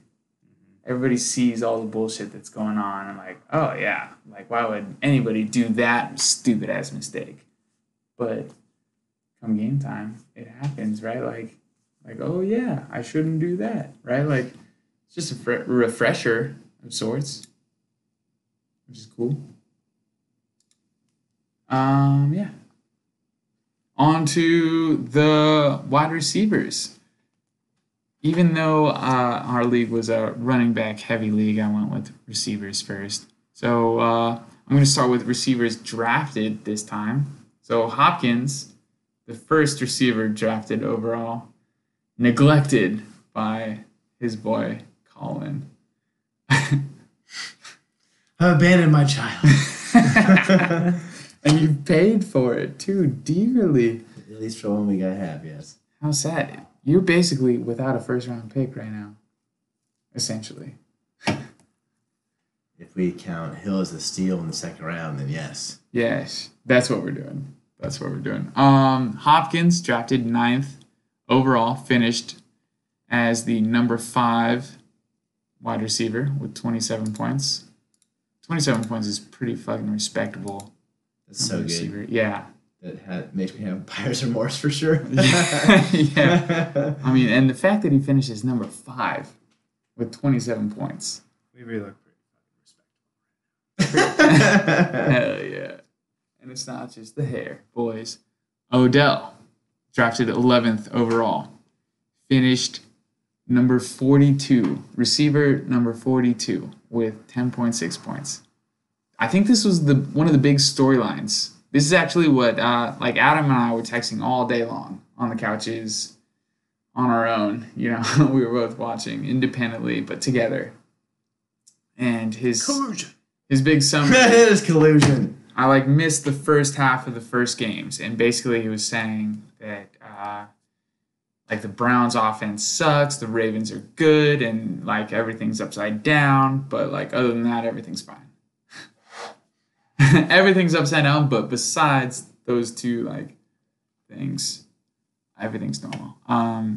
So Odell finishing with 10 points is a complete shock to me, and I'm sure the entire world. There's a lot of mouths to feed in Cleveland right now. There's a lot of divas on that team, and it's really easy to have a good time in the preseason when nobody's watching. You're just partying and working on team chemistry. Yeah. And then when it comes game time, you only give the football to one person at a time. Very true. And I'm sure there's a lot of voices on the sideline trying to influence where that ball should go. Coaches, quarterbacks, diva players, all trying to have their way. It's going to be weird watching Cleveland this year. They've got a ton of talent, but it's going to be a task getting them all to come together. For me, I watched it because I have a big bet on the line on the Browns making the Super Bowl with our trainer, which is the greatest steal of all time. Yeah. For those that aren't in the know, Jason, our trainer, bet me $50 straight up that the Browns would make the Super Bowl, and I took the entire field that they wouldn't. So, I mean, that's $50 in my pocket. But I was concerned. There was a lot of hype around them with Lots of hype. Lots of hype. But their O line was garbage. Like Baker Mayfield had no time at all, and that's not a recipe for success. Dak Prescott did wonderfully, and that's because he had 12 seconds every time he wanted to throw the ball. And Mark Cooper could get 70 yards down the field. I mean, so could we. At that point, we're running across the entire football. It's been proven 20 times in a row that we could. Having a porous O-line doesn't spell well for Chubster. That's the case. Not good. Yeah, that makes that pick even more head scratching than it already was, especially with the Tyreek Hill injury. Anyways, Devontae Adams. He was drafted 12th. I thought that was the fucking steal of the draft. Devontae Adams that late. He was on page 3 of Yahoo. I didn't even bother counting because I saw names like Benny Fowler III, Switzer, Damier Bird. Who? Exactly. All those players were above Devontae Adams. This isn't going to happen ever again. That was, the Bears defense, first game of the season, fluke. And then Julio Jones. He finished number 32, wide receiver number 32. You hate to see that, but Julio Jones is known for being streaky. He loves to put up 45, and then he loves to put up 12. Right? Like, that's just what you're going to get with him. He is triple covered He also every gets good day. triple covered, yeah. And then, once they figure it out, Matt Ryan will be great, and Adam's team will be better, and you'll be fine, buddy. You got it. Fist pump. Going into the top scoring wide receivers of the week, Sammy Watkins. This dude thinks he's a lizard. Do you guys remember that tweet? He tweeted that he wasn't a human, that he was like a lizard. The Lizard King. False. Anyways, Sammy Watkins, 44 points. That's nuts. Unsustainable. Scott, you got lucky with that. Deshaun Jackson, 33 points. I think that we all kind of had him on our radar. He's boom or bust. He just happened to boom this game. Like, really, it was a really big boom. Yeah, definitely unsustainable production here. Yeah. I guess it's not like breaking news that someone's not going to get 134 yards every game, but teams will be more wise after, maybe if they had a question mark over his head, now they know. Yeah. And it's exciting for him, right? To return to home. That's pretty cool. He wants to produce. He wants to produce. He wants to win. He's on a contender again, finally. So, the diva in him is trying to excel. The number 3 scoring receiver. You guys want to take a guess? John Ross. Yeah, okay. You both screen We're cheated. both looking right at the Yeah, screen. yeah. Well, first of all, I did not cheat at all. John Ross. I knew some randoms would be up there, so I just threw a Undrafted dart. free agent. This guy is on the market currently, the waiver wire. I don't want John Ross on my What's team. going to be, let's put some Okay, stakes down now. What's going to be the winning bet for John Ross when we wake up tomorrow morning, it's all said and done? I think there's some desperate teams 16. out there with a lot of injuries. $16, I think, is the winning bet on John Ross. You could make a play right now, totally persuade your fantasy team for the rest of the year. Can you guys imagine if the waiver wire had 12 extra rosterable players right now? How much more interesting that would be? Like this week's waiver wire is one of the most fun to me personally because there are so many question marks right now, right? And everybody's like slightly tilted, except for those of us who set the points, For sure. high score, right? Even Bacon, like you put up 150 points. Are you looking at the waiver wire this week? Yes, sir. Of course you are, because that's fucking stupid not to, right? Like, you could pick up Philip Lindsay, right, to just really cement your season. Oh, he's out there somewhere. He's out there. I'm scouring. Scouring the waiver wire. You're scouting and scouring the waiver wire. And that's great. Like, that's what every single manager should be, right? Like, the draft sets the foundation for a championship, but it's not how you win the championship through the waiver wire, in my opinion. And luck, like Bill knows all too well with his fucking fantasy defense. It's a repeat champion. He knows better. Who do you know, Bill? Yeah. Tell me now. His uncle. Goddamn uncle. Ian Rappaport. Finishing off the top 5, Marquise Brown. Stu, good for you, you son of a bitch. And then DeAndre Hopkins, that's my guy. It used to be. He's going to be the number 1 receiver this year. He's unguardable. I agree. Fast. He's as big as anybody. He's got the best hands in the league. And he's just got a knack for taking the ball away from defenses. Yeah, speaking of rest, he dropped a couple balls early. Those were the first receptions of the season that he just missed out on. It happens everywhere, but I fucking agree with you, especially now that Tyreek Hill is injured. I would have bet money that Tyreek Hill would have been the top receiver this year, and I'm sorry, Buckaroo, that he's not. We just high-fived, begrudgingly, admittedly. Okay, we got to start moving along because we're an hour and 25 in. You guys are getting bonus material. Yeah, it's so funny. Like a podcast, it's set to an hour, right? But really, I would listen to 2 hours. I got nothing else going on at work. I have so much going on at work. But really, it's a easy play in the background, but this is good content. All right, everyone wants to hear what we have to share. People are buying what we're selling. Oh yeah, they're buying at this point. They're taking what we're feeding them. Yeah, they're picking up what we're putting down. They're smelling what we're giving out. Anyways, running backs. Run CMC, top running back in the league, tied with none other than Austin Eckler. Both on the same team.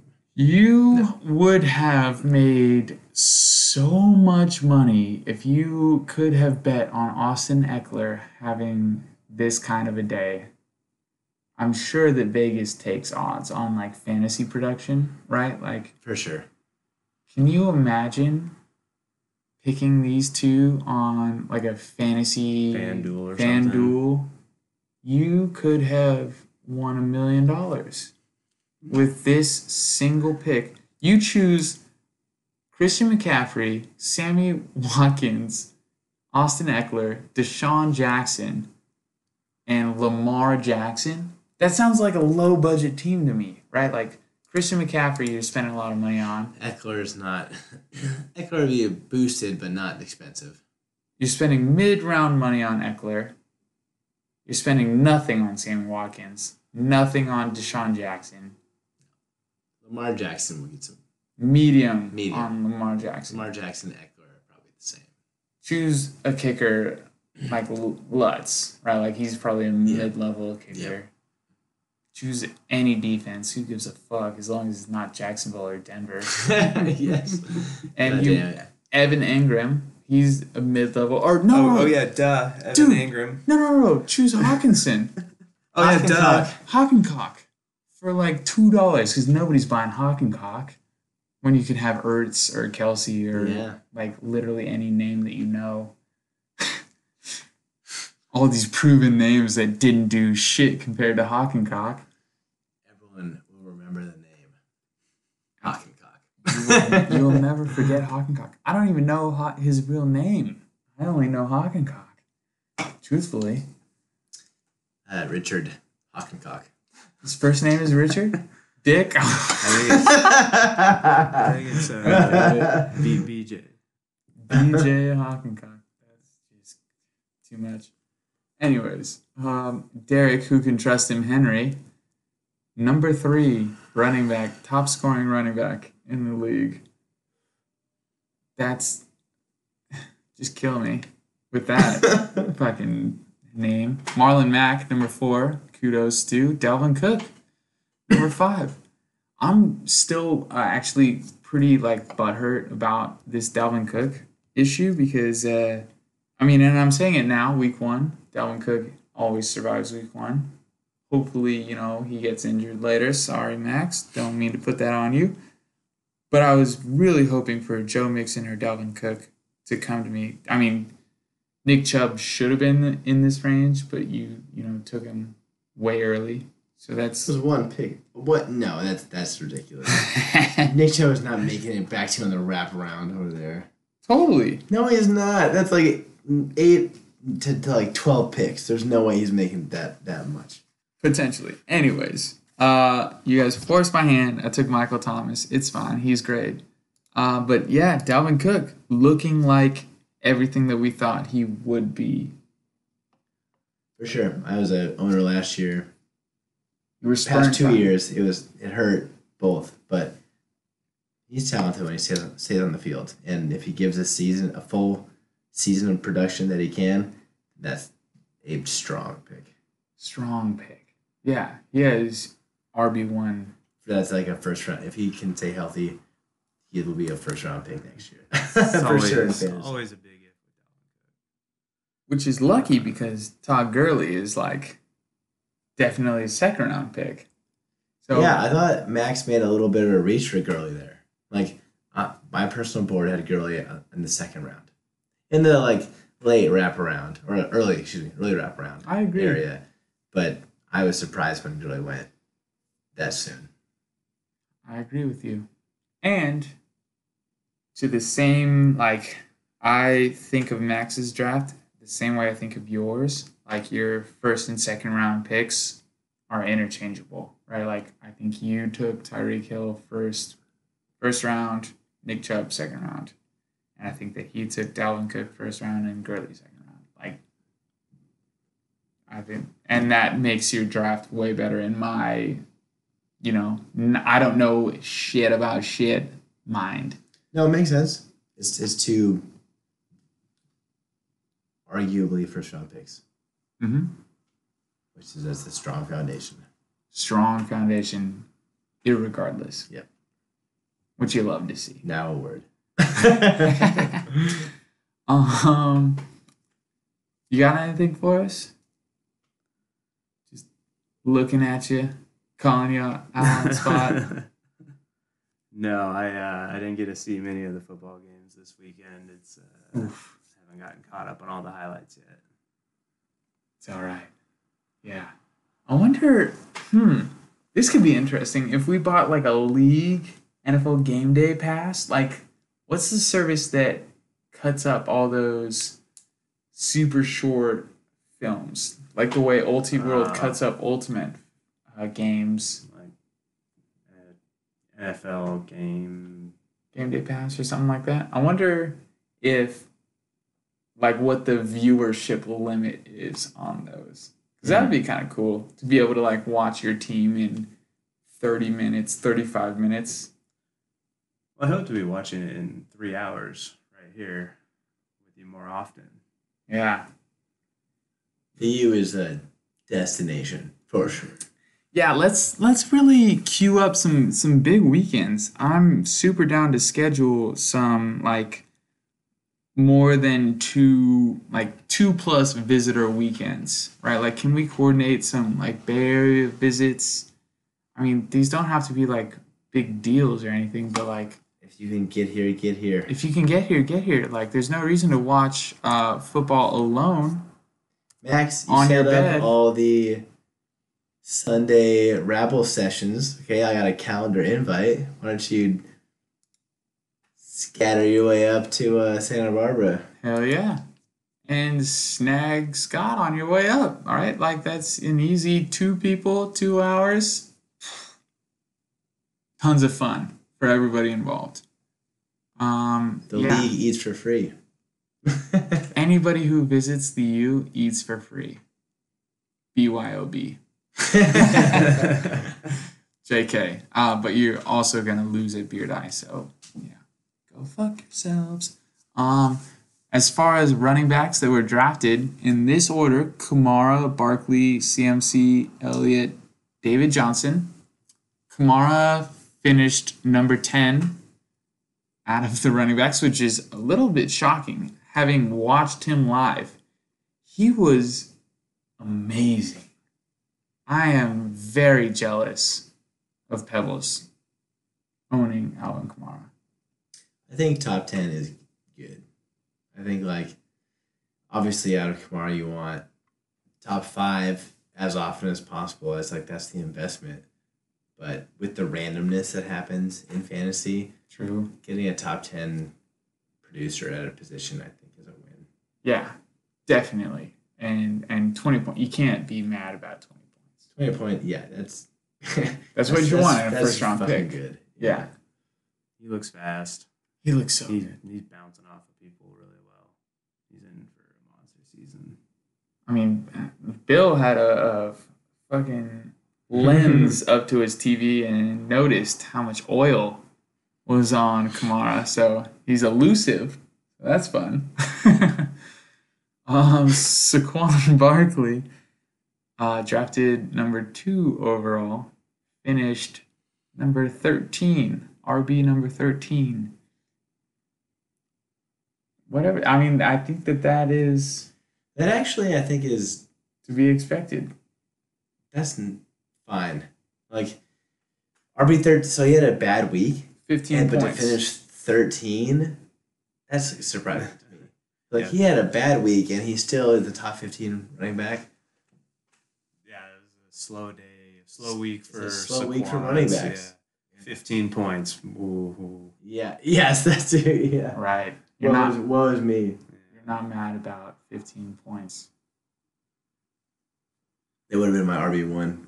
This past that would have been a lot of your ones. Run CMC obviously was number 1 overall. In everything, 37 points. He was the 3rd drafted running back. And we have Ezekiel Elliott with 12 points. That was number 15. And then David Johnson scored 22 points. Number 8 running back on the week. That's pretty sick. I like David Johnson. Again, that's good. Great production. That's a validation of a first round pick right there. He's always been a dangerous pass catching back. It's nice to have with a rookie quarterback, so he could be in for a big year. Oh, man. Yeah. How do you think Sam Darnold feels with Le'Veon Bell? Safe. That's good. That's all the dump good. offs. Yeah. Right? That's great. You got to feel good about Le'Veon Bell.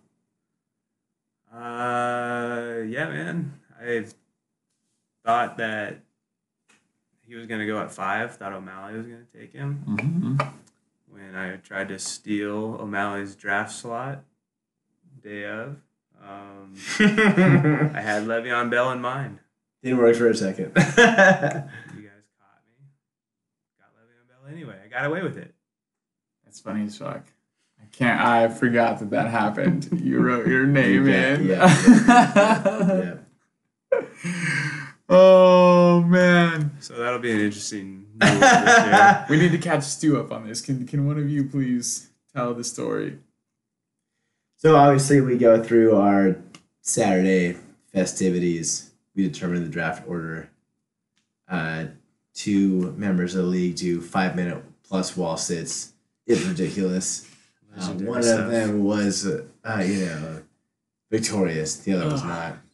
In any case, the victorious one the next morning tried to skip his line in the draft choosing order. I thought winning that wall sit put me in the top half of the draft order. It should, because I bet if we line up the entire league on a fucking wall. You guys are top 2. Yeah, exactly. How come that wasn't +1 on Evan's score sheet? That is fucking spoon chug. God, spoon chug. For 0 points. For the record, everybody hated this spoon chug. In hindsight, I love it. As a third-party observer, not a single person came out of the spoon chug enjoying any part of it, which is phenomenal for me watching it because I dropped out because it sounded awful. You should have been there. Could have been you. I was literally there and enjoying my time and beer and my mockery. There was a lot of mockery going on.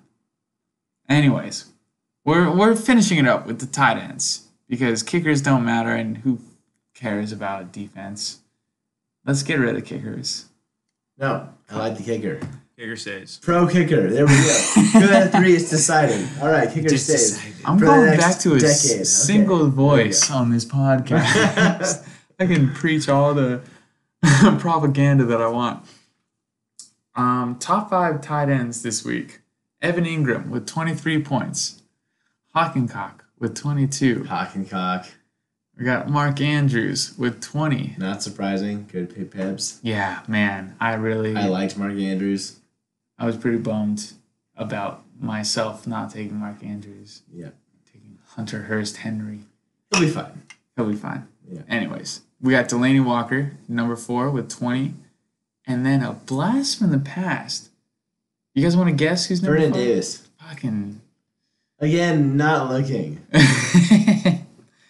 I feel like you did some preparation for this. Maybe I have some free time at work. Understandable. Vernon Davis, number 5, tight end on the week. I would not have won money on that. I was sporting his jersey before warm-ups on Sunday. Hell yeah. He was due for a big game. Yeah, 14 points. Honestly, though, the tight end in that offense gets fed. Jordan Reed, super talented, always injured. But when he plays, you start him. When he doesn't play, Vernon Davis has like great opportunity. Mm-hmm. And I definitely considered Vernon Davis. Didn't pick him up. But I was like surprised he scored. Yeah. Fucking Vernon Davis. I was surprised he was still in the league, to be honest. When He I can saw his still name. block. Has he ever That's been known important. for blocking? I thought he was known for his like elite speed and receiving skill. Like he's a diva. He has no receiving through. skills. He's so blocky. He can't like stretch his arms out like Jimmy Graham could, Tony Gonzalez. He would catch it and he could outrun A a hockey cock. linebacker. A Yeah. hawking cock, dude. But he was always a great blocker. Frank Gore had a Hall of Fame career running behind that guy. Frank Gore, first ballot Hall of Famer. And if you can Colin's block and smiling at run this. a couple of routes, I feel like Frank Gore is really stupid. He literally is. He has a learning disability. That's fucked up, man. With the career he's going to have when he's done, he will be in the Hall of Fame. First ballot Hall of Famer. I hope they also can take into consideration his learning disability. Do we have the numbers on the Bills' rushing stats? Because like Don can look it up. what kind For us. of day did Frank Gore have? The Bills won, but they were down for most of the game. Josh Allen was doing some heroics and some turnovers. Will be my starting quarterback this week after Big Ben's performance last week. Frank Gore's stats are not impressive. 11 rushing attempts for 20 yards. 11 attempts. It's a lot. That's a lot of tries. Versus, he got a lot of action, right? But Singletary. Singletary looked really good. He had 4 rushing attempts for 70 yards. Let's talk about I feel like investment. I feel man. like you go with the young running back in the NFL. It's like get someone who's fresh and just pound him into the ground. Yeah, I don't understand how Frank Gore still has a job, especially with like how hard Carlos Hyde has fought for a job, right? Because Carlos Hyde was Frank Gore's replacement, Yeah. and then he's quickly been fell out like of favor. cut from a bunch of teams. Yeah. But Frank Gore is also switching teams relentlessly. You gotta be able to block. You gotta be able to block. If you can block and protect your quarterback from getting killed, you get paid in this league. Maybe that's what Carlos Hyde can't do. Maybe Duke Johnson does have a chance. Sounds Huck and Cock, no chance. Huck and Cock. Yeah, I like the idea of Duke Johnson. I definitely have been a Duke Johnson owner in the past. Oh, me too. Like, consistently. God. I've also owned Isaiah Crowell. Both of those names bring pain to me physically. I actually flipped Duke Johnson to O'Malley a few years ago for some trash. I don't even remember what it was, and it amounted to nothing. Somehow O'Malley won that bet, though. No, I don't think, I don't have the statistics readily available, but I remember trading Duke Johnson the week I was playing O'Malley because he needed a starting running back, and then O'Malley lost, and I won the trade. Allegedly. I'm just going to go on record saying that O'Malley won that trade. Even though I live with you now. I know O'Malley, and he's never lost a trade. How do you think you learn? Books. You lose trades. Not O'Malley. O'Malley was born with the art of the deal already downloaded and in his mind. All right, let's move on to next week. We focused a lot on week 1, which fuck yeah, I love week 1. Super stoked. Football is back, baby. Football is back. It's awesome. I was so stoked to be watching it here at the U. I mean, I might have been by myself, but like I wasn't because I was texting feverishly. The group me was active. The boys were checking in with me at home. Like it was a great weekend. I was so excited to have an excuse to do absolutely nothing all day long, be a piece of shit, eat poorly, drink way more coffee than I should, drink more than I should on a school night. That's a great Sunday. I loved it. And then the boys came home. We played Beard Eye.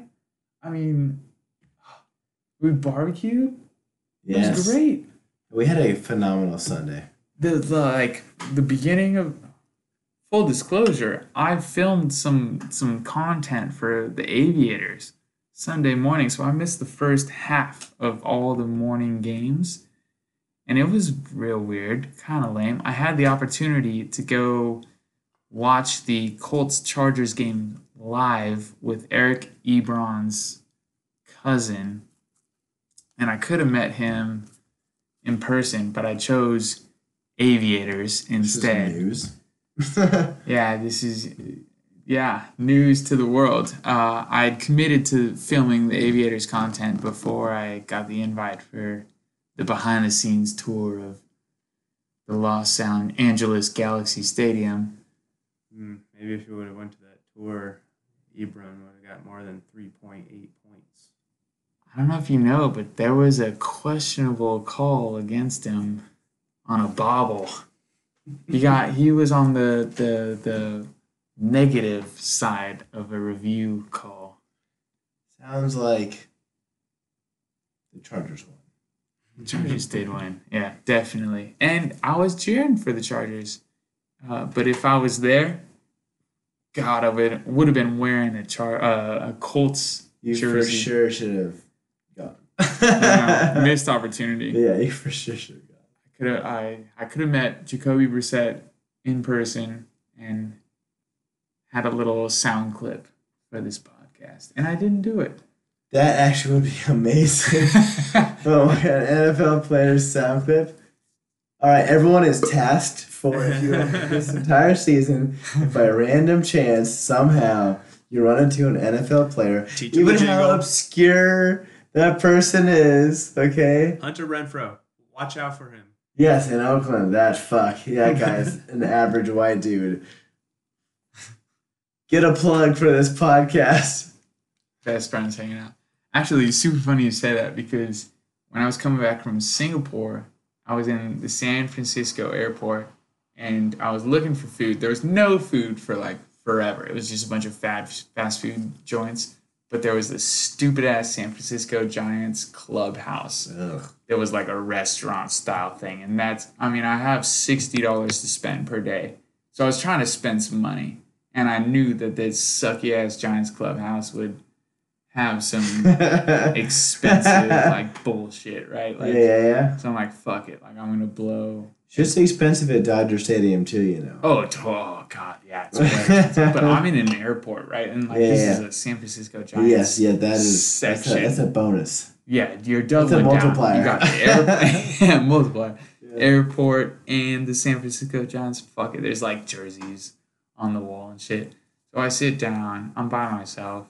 Order a stupid ass salad because I've been traveling for like 40 hours. So I'm like, Feel bad. I hate my life at this point, right? Like, so I'm trying to feel better about things. I add salmon or salmon. I add like everything that you can add. I add to this stupid ass salad, and this family sits down next to me, and it's a family of four, 2 kids, this crazy ass woman, and clearly a professional athlete. Like this dude is jacked, he's huge, he's got I don't know, I'm like dreads have nothing to do with it, but he has the dreads look like he looks like DeAndre Hopkins. But also like a linebacker, and this woman that he's with, clearly his partner, is just a queen. She's like making phone calls left and right, scheduling like her nails getting did and like going on shopping sprees and all a bunch of bullshit. And this guy's just hanging out with his kids, having a great time. The kids are awesome, you know, like they're talking about daddy and they're like looking at sports and they're like talking about him. I didn't recognize him, but I maybe should have broken the ice. But unfortunately, the queen was sitting between me and him, so I felt like I would have had to go like around her to talk to him, and her shit was leaking into my space on my table. I hate that. Yeah, I was pretty shook by the whole experience. Also, all the TVs were to my right, and that's where their table was, and so I like had to look past them to see any of the TVs at this fucking club. Otherwise, they were directly above me. This sounds like when we went to the Tommy Burger after Mega Golf, and we ate those questionably passable burgers smothered in chili or air quote chili. Oh, God. I'm doing my air quotes. Next to that Dallas Cowboys family where it's a wife and like 18 children, whatever it was. a lot of children, another like helper, but they just made a fucking mess. And left it. not only did we have to go to Tommy Burger and eat that shit, Hey, Tommy we go Burger. to Tommy Burger and find out who the fuck's wife this is because we were all on our phones, and then they just left all their trash, like their shit don't stink, Everywhere. and the food was terrible. Hey, for the record, Don't go to Tommy Burger, okay? Tommy Burger. Don't start Patrick Mahomes, the defense against him, and do not go to Tommy Burger. 2 pieces of advice from tonight's podcast. Okay? 2 locks. Gall's locks. Those are the golf locks. Those are Gall's locks. That's super fun. I like that. Gall's lock Gall's cards locks. of the week. Yeah, probably shouldn't scream anymore because it's midnight. Also, Tommy Burgers is midnight. great. Kept picking up way past his bedtime.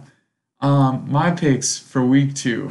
You guys can fucking chime in on this, but obviously Humphrey's Sex Store is gonna beat Fuck Me, right?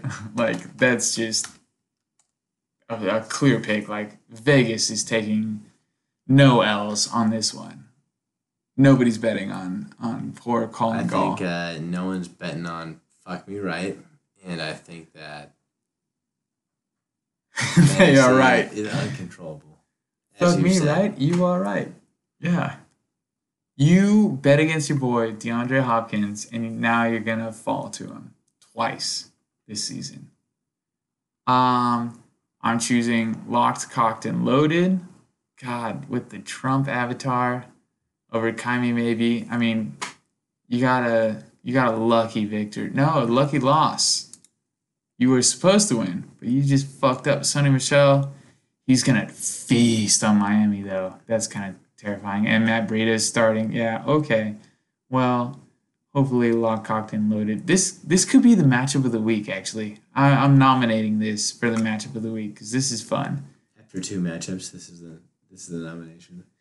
Yeah, no, 100%. I'm looking at it right now. Like Breida is the new starter. Sonny Michelle is going to feast on Miami. They're going to go up immediately. Like Miami is already down going into this matchup. The Patriots are just going to put up like 70 points. Yeah, that one could get sloppy real quick. It will. Vance McDonald, hopefully they get him going in Pittsburgh. I mean, it doesn't make any sense that he wasn't involved at all. 4 targets in a loss 33-3. That doesn't make any sense. Yeah, this is a fun matchup. I think everybody should stay tuned on this one. My matchup of the week, but I still take locked, cocked, and loaded. I'm also choosing Justin, barely newer. I'm voting for the house on this one, the U. Oh, full podcast got you to change your mind. Yeah, you went from Sacco favorite to week 2 favorite, just based on week 1 results. Hopefully, Florianum, interesting. I mean, Derrick Henry is playing Indianapolis. You hate Derrick Henry. You just I said do. that. We saw what Still Eckler fucking did to do. Indy. I don't. Oh man, given that, I mean, I love the U. Don't get me wrong, but we got Kelsey, we got Butker, barely newer, we got Cooks against the Saints. That's gonna be a shootout. You just mentioned the kicker as the key player that's gonna trump Yeesh. Justin, barely newer. Yikes. Against Arizona's fucking defense. Are you I'm willing kidding? to bet on the Adam win. I'm down to put this down in the bet books. What do you want to put on it? Bucket of water? Do we have a bucket? We have lots of buckets. And Dump a bucket of water on yourself. I'm in. That's fine. Hey. We'll film it. Right. This will be part of Yeah. Bacon's content. Maybe. We'll both dump a bucket of water on bacon. Yeah. Whoever wins That'll be great. gets 2 buckets. Yeah, man. I mean, I'm just looking at these matchups. Aaron Jones. Is his name even Aaron? Is it Adam? Aaron, thank God. That would be embarrassing as shit. Like Kek Kuti. He's going against Minnesota's defense. They just fucking dominated. Matt Ryan is going up against Philly's defense. That's no slouch. Let me tell you. Let's just say I had Philadelphia's defense on my team last week, and I got fewer than 2 points. That's the Colin curse. You heard it here first. Anyways, Justin, barely newer. Can you change your name to Tucker, barely newer? Because it just fucking makes sense that way. Like, He's going to take the L, and then we'll all dump water on Weaver. hell yeah, that's fine. From the top rope. Oh man, from the top rope. You gotta stand on the wall while you put. All right, I'm into that. You gotta stand on the wall to dump the water on somebody. Cool, we're in it. I'm taking Kyler, barely newer, over Hockencock. Hockencock Plumbing Incorporated. You got lucky that last week, Sons. I'm sorry to say it. I think your luck runs out with Lamar Jackson versus Arizona's defense. You hate to see that. We got 2 shots of JMO over Scott's team, and this is with an asterisk that Bill picks up somebody in replacement of Jameis Winston. if Phil does not make a quarterback replacement, then I'm choosing Scott's team. Right? Like, I those think are my you have terms. to make your pick, and you get no terms. Assuming No, that we're not assuming. Who knows? I could go to this is bed right going now live and spend post $50 on every quarterback. That'd be pretty funny. Some next level. Yeah. All right. So I'm choosing Bill because I would assume that he would be so tilted after that. And then I gotta go Uptown. I literally chose the left column this week. Uptown Grill versus Full Retard Raiders. The Antonio Brown saga continues apparently with this these allegations against him. How are you gonna rape a trainer? Yeah, I think he was questionable to play before all that coming out. Yeah. And, I mean, the Patriots are obviously above the law, so they'll do whatever they feel is right. But I mean, if I got millions on the line, it seems like he doing might the same have to thing. play. I think AB may be coming to an end here. The most glorious fall from grace we've ever seen. He's gonna get past this. Oh, totally. Somebody's gonna sign him. I mean, Kareem Hunt is still. I think he gets past his lawsuit. Yeah. I think he stays on the Patriots Speak and better he than has I like a hear. good year. And I don't know, maybe he's now like not gonna get paid the best money because has a tendency to act out. Although I did see that his like contract, if he reaches off his guarantees, would be actually more than he's making with the Raiders or would have made with the Raiders. Oh, that's fine. So But anyway, it's was either all he set. like succeeds in New England and his career is fine, or he fails in New England and he can't make it anywhere. Yeah. Dude, if I'm like the Jets or the Dolphins, I'm taking that hit. That PR Right, but hit you also are smart enough to spend less. not top dollar. Totally. You know. Definitely. Yeah, Uptown Girl. Can't believe I'm betting on Todd Gurley and DK Metcalf, but yeah, I think AB strikes again. Anyways, that is what we have for the night. You guys have any final comments? Your first time. What are you gonna do with your winnings from last week's high score? What's it going to? Ooh. Probably another Sunday at the U. That's literally going into the funds for Frisbee Touchdown visiting and watching with us. The higher quality meal. Replenish the stores. Yeah. Yeah, that's what I'm spending my money on. Pay it forward. It's good. Yeah. I mean, we're going to have a fancy ass brunch and a baller barbecue. That's. Yeah, no one can speak ill of the time they have here. No. You just gotta get here because the U provides. You get here, we've got everything you need from that point on, except for your own beer. We don't know what you like to drink. Yeah. Yes. That's the only reason. I mean, we got Henny. We got. Take her again. Yes. Take Craig Kid. This bottle of wine is gone. It's so funny. That bottle of wine had no chance. Stu, you have to bring some from NorCal. Oh yes. Oh, yes. And some Lagunitas Brewery. That's super sick. Performing at Lagunitas Brewery. Radio Keys. Hashtag shout out. Boom, boom. Blessed. All right. Well, anything else, boys? Great to be here. Hope to guest speak at some time in the future. We're gonna discuss a curfew the next time we do this. Let's just say. Yeah. Let's just say. It was an awesome time. Sacrifices must be made if you want to be the best at what you do. And I think it's unanimous that this is the best. Best friends hanging out. Best friends hanging out. Best friends hanging out. Best friends hanging out. This episode of Best Friends Hanging Out was brought to you by Deshaun What's on Your Mind. Having problems deciding who to place your waiver wire claims on? Forget that tinkering is bad for business?